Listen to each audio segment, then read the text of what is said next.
નમસ્કાર દર્શક મિત્રો, ફોકલ પોઈન્ટ બાય અજય ઉમટમાં ફરી એકવાર આપ સૌનું સ્વાગત છે. મંદીના મહાકુંભમાં શેરબજાર અને રૂપિયાએ એકદમ ઊંડી ડૂબકી લગાવી દીધી છે. રૂપિયાની હાલત તો કટી પતંગ જેવી થઈ ગઈ છે. આજની તારીખે જોઈએ તો એટલે કે 13મી જાન્યુઆરી સાંજની વાત કરું છું ત્યારે રૂપિયો 86 રૂપિયા અને 70 પૈસાના તળિયે પહોંચી ગયો છે, જે ઐતિહાસિક તળિયું છે. ઓલમોસ્ટ 87 રૂપિયાની નજીક પહોંચી ગયો છે. સેન્સેક્સ જે છે એ 1049 પોઈન્ટનું ગાબડું પડ્યું છે સેન્સેક્સમાં, અને સેન્સેક્સ 76,330 પર આવી ગયો છે. અને નિફ્ટીમાં 345 પોઈન્ટનું ગાબડું સોમવારે પડ્યું, એટલે નિફ્ટી જે છે 23,085 પર આવી ગયું છે.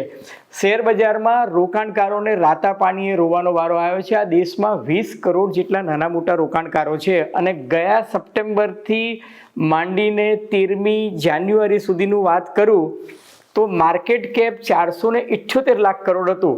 એ 478 લાખ કરોડનું માર્કેટ કેપ જે સપ્ટેમ્બર 2024માં હતું, ત્યાંથી જાન્યુઆરીની 13મી તારીખે એટલે કે ઉત્તરાયણના આગલા દિવસે ઘટીને 417 લાખ કરોડ થઈ ગયું છે.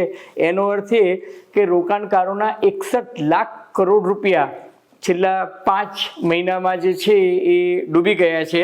અને માત્ર સોમવારની જ વાત કરું તો આ 1049 પોઈન્ટનું ગાબડું જે શેર બજારમાં પડ્યું અને નિફ્ટીમાં 345 પોઈન્ટનું જે ગાબડું પડ્યું, એમાં જ 12.5 લાખ કરોડ રૂપિયા જે છે એ રોકાણકારોના ધોવાઈ ગયા.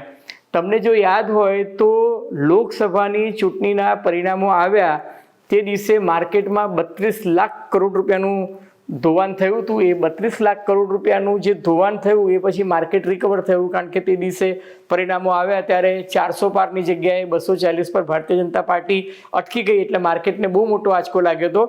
પછી મોદી સરકાર રચાઈ ગઈ એટલે માર્કેટ ધીરે ધીરે સ્ટેબિલાઇઝ થયું. પણ એ પછી આજે સૌથી મોટો ઝાટકો 12.5 લાખ કરોડનો થયો છે, અને ડોલરની સામે રૂપિયો ઐતિહાસિક તળિયે પહોંચી ગયો છે. ત્યારે સૌથી માઠા સમાચાર એ પણ છે કે ક્રૂડ ઓઇલ જે છે 3 મહિનાની ટોચે ફરી પાછું પહોંચી ગયું છે. ગયા અઠવાડિયે ક્રૂડ ઓઇલ $76 પર હતું, એ આજે $81 પર પહોંચી ગયું છે.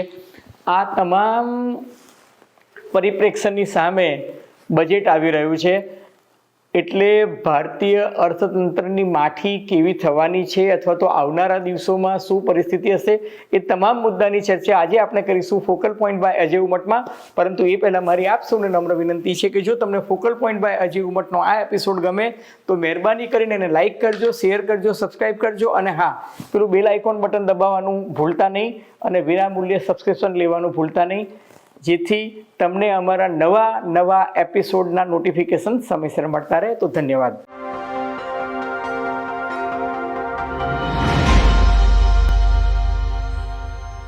તો મિત્રો, મેં તમને કહ્યું એમ કે ભારતીય શેર બજારની હાલત એકદમ કફોડી થઈ ગઈ છે. ભારતીય રૂપિયાની હાલત તો કટી પતંગ જેવી થઈ ગઈ છે. ડોનાલ્ડ ટ્રમ્પ અમેરિકાના રાષ્ટ્રપતિ તરીકે ચૂંટાયા ત્યારથી માંડીને આજ દિન તક જોવા જઈએ તો રૂપિયામાં લગભગ 3.25 થી 3.40% જેટલું કરેક્શન આવ્યું છે. એટલે કે રૂપિયો એટલો ઘસાયો છે ડોલરની સામે, અને ડોલર ઇન્ડેક્સ તો $110 પર પહોંચી ગયો છે. ડોનાલ્ડ ટ્રમ્પ જે દિવસે અમેરિકામાં રાષ્ટ્રપતિ પદે ચૂંટાયા હતા ત્યારે રૂપિયો 84.26 પૈસા હતો, જે આજે એટલે કે 13મી જાન્યુઆરીએ સાંજે 86 રૂપિયાને 70 પૈસા થઈ ગયો છે. હવે સાથોસાથ તમે જુઓ તો વૈશ્વિક બજારની હાલત તો ખરાબ છે, પણ બોન્ડ yieldજેને આપણે કહીએ છીએ એટલે કે બોન્ડ દ્વારા થતી આવક જે છે 4.80% થઈ ગઈ છે. એનો અર્થ એ કે વૈશ્વિક ઇકોનોમીને એક સ્પષ્ટ સંકેત આપી દેવામાં આવ્યો છે કે ભાઈ હવે વ્યાજ દર ઘટે એવી સંભાવના એકદમ ઓછી છે. બીજી તરફ રશિયા અને યુક્રેન વચ્ચે યુદ્ધનો માહોલ જે છે એ કંઈ સમય એવો દેખાતો નથી. એથી પણ મહત્વની વાત કે રશિયાથી જે પાઇપલાઇન દ્વારા જે ગેસ યુરોપના દેશોને જતો હતો એ યુક્રેને 1 જાન્યુઆરીથી બંધ કરી દીધો છે. એટલે સમગ્ર યુરોપમાં ગેસ સપ્લાય બંધ થયો, એને કારણે ગેસનો જે રેટ હતો એ પણ વધ્યો છે. સાથોસાથ અમેરિકામાં ક્રાઇસિસ છે. કટોકટી કેવી છે કે અમેરિકાના 5 રાજ્યોમાં તો ભયંકર કાતિલ ઠંડી ફૂંકાઈ રહી છે, એટલે ત્યાં પણ ગેસની અને ક્રૂડ ઓઇલની ડિમાન્ડ જે છે વધી છે. લોસ એન્જલસમાં તો જે ભયંકર આગ લાગી એને કારણે ડિઝાસ્ટરનો માહોલ છે, એટલે અમેરિકન ઇકોનોમીને પણ જોરદાર ફટકો પડ્યો છે. ટૂંકમાં નેચરલ ગેસ પ્રાઇસ જે છે એમાં પણ વધારો થયો છે, અને ક્રૂડ ઓઇલના ભાવ છે એમાં પણ મેં તમને કહ્યું કે 15 સપ્તાહની ટોચે, એટલે લગભગ 3 મહિનાની ટોચ પર આજે ક્રૂડ ઓઇલનો ભાવ પહોંચી ગયો છે.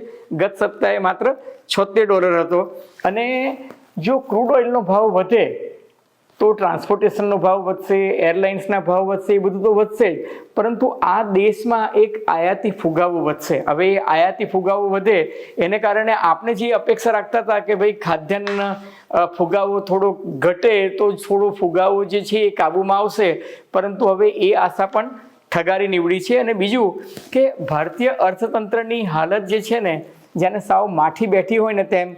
એક તો શેર બજારમાં સુનામી આવી રહી છે, બજારને ક્યાં તળિયું આવશે એનો હજુ અંદાજ આવતો નથી. માર્કેટ કેપ મેં તમને કહ્યું કે 478 લાખ કરોડ હતું સપ્ટેમ્બરમાં, એ ઘટીને 417 લાખ કરોડ થયું, એટલે કે 61 લાખ કરોડનું જે ધોવાણ થયું એમાં ટોચેથી જે ધોવાણ થયું ને એ 11% જેવું છે. હવે સામાન્ય રીતે અર્થશાસ્ત્રનો નિયમ એવું કહે છે કે જો શેર બજાર ઉપરથી નીચે 1 વર્ષની અંદર 10% જેટલું જો પટકાય તો સમજવાનું કે બજારમાં નરમાઈ છે, પરંતુ 10%થી વધીને 20%ની દિશામાં જો જતું હોય તો સમજવાનું કે હવે મંદીના ભણકારા વાગી ગયા છે. એટલે 11% જે પડ્યું એનો અર્થ એ કે આપણે હવે નરમાઈથી મંદી તરફ જઈ રહ્યા છે, અને 20% જેટલું ઘટશે તો ચોક્કસ મંદી અને મહામંદી તરફનો માહોલ જે છે એ સ્પષ્ટ દિશા સૂચન કરે છે. અને આ માત્ર ભારતનું બજાર ઘટ્યું છે કે ભારતનું શેર બજાર ઘટ્યું છે એવું નથી. તમે જુઓ તો બ્રિટન એટલે કે લંડનનું શેર માર્કેટ છે એ પણ ડાઉન છે, સ્પેન એટલે કે મેડ્રિડનું પણ ડાઉન છે, ફ્રાન્સ પેરિસ ડાઉન છે, ઇટાલીનું જે શેર બજાર છે એ પણ ડાઉન છે, નાસ્ડેક અને ડાઉ જોન્સ ફ્યુચર જે છે એની પણ હાલત ખરાબ છે.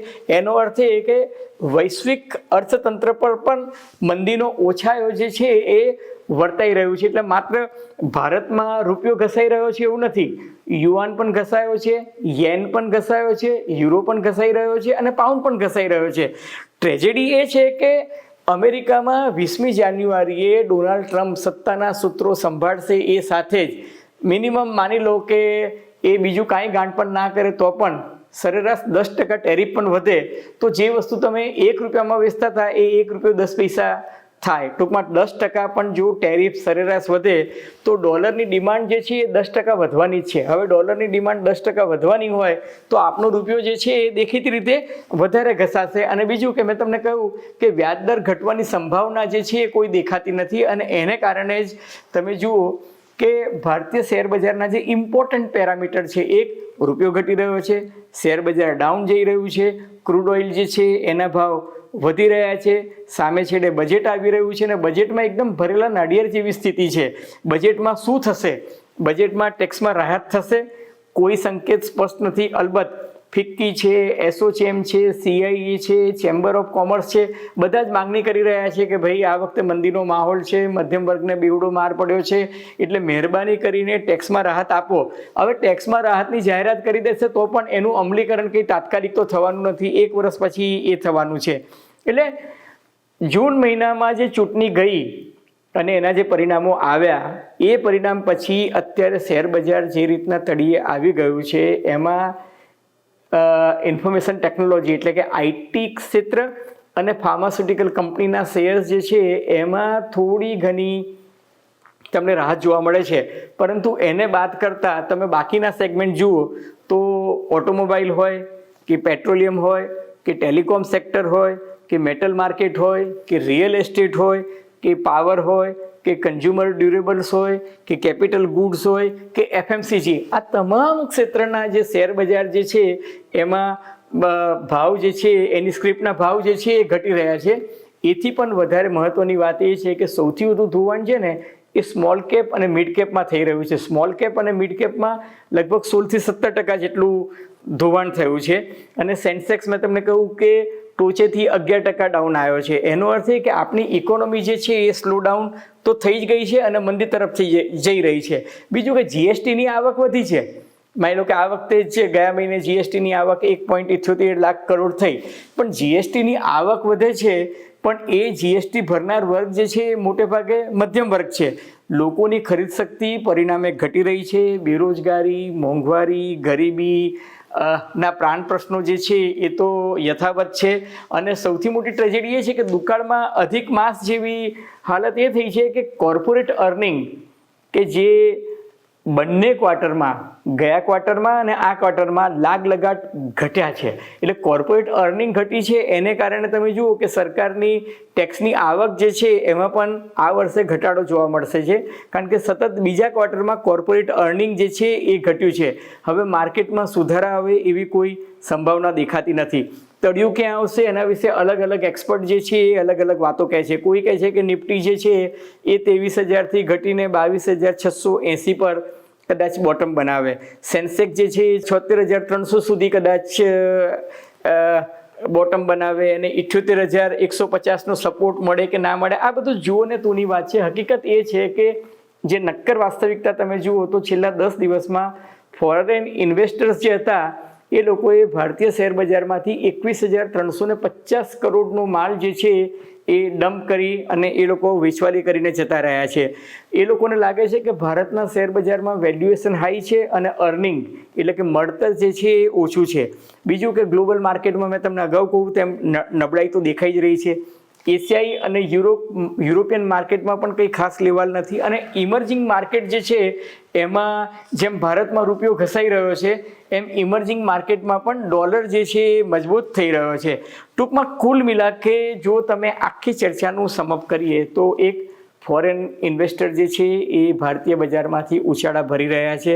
બીજું કે ક્રૂડ ઓઇલ જે છે એ એના ભાવ વધ્યા છે, 15 સપ્તાહની ટોચે છે, હજુ વધવાના છે. અમેરિકન ઇકોનોમી જે છે એ સુધરી રહી છે. અમેરિકન ઇકોનોમી સુધરે તો સમજી લેવાનું કે વિકાસશીલ દેશોનો ભોગ લેવાય જ. અને ફેડ રેટ જે છે એ કટ થવાની સંભાવના 2025માં માત્ર 2 જ વખત છે, અગાઉ 4 વખતની વાત થતી હતી. રૂપિયો નબળાઈ જે છે એ હજુ વધે એવી સંભાવના છે. ગ્લોબલ માર્કેટ જે છે એમાં બધી જગ્યાએ સેલ ઓફ થઈ રહ્યું છે અમેરિકાને બાદ કરતાં. ફુગાવો વધશે એ નિશ્ચિત છે. વ્યાજદર ઘટે એવી કોઈ સંભાવના નથી, વ્યાજદર વધવાના છે. શેર બજારમાં ભયંકર વોલાટિલિટી જેને આપણે કહીએ છીએ એટલે ભયંકર એમ કે વધઘટ જે છે એ દેખાશે અને નિકાસ ઘટશે એ નિશ્ચિત છે. આઈટી અને ફાર્માસ્યુટિકલ્સ કંપનીના શેરોને બાદ કરતાં આ સ્થિતિમાં મધ્યમ વર્ગ અને સૌની લાગણી છે કે આવનારા બજેટમાં સરકાર ટેક્સ ઘટાડે, મધ્યમ વર્ગને રાહત મળે એવું કંઈક કરીએ. निर्मला सीतारामन खरेखर मध्यम वर्ग पर रिझसे. आगे आगे देखो होता है क्या. મિત્રો, નવ ગુજરાત સમય અને અમદાવાદ મિરરના સથવારે તમને ફોકલ પોઈન્ટ બાય અજય ઉમટનો આ એપિસોડ ગમ્યો હોય તો મહેરબાની કરીને એને લાઇક કરજો, શેર કરજો, સબસ્ક્રાઈબ કરજો. અને હા, આપ શું માનો છો આવનારા દિવસોમાં શેર બજારમાં શું થશે, રૂપિયો કેટલો નબળો પડશે, બજેટમાં ખરેખર ટેક્સ મુદ્દે રાહત મળશે કે કેમ? આપની ટીકા ટિપ્પણી અને કોમેન્ટ્સ અમને ગમશે. ધન્યવાદ, ખૂબ ખૂબ આભાર અને મકર સંક્રાંતિની ખૂબ ખૂબ શુભકામનાઓ. ધન્યવાદ.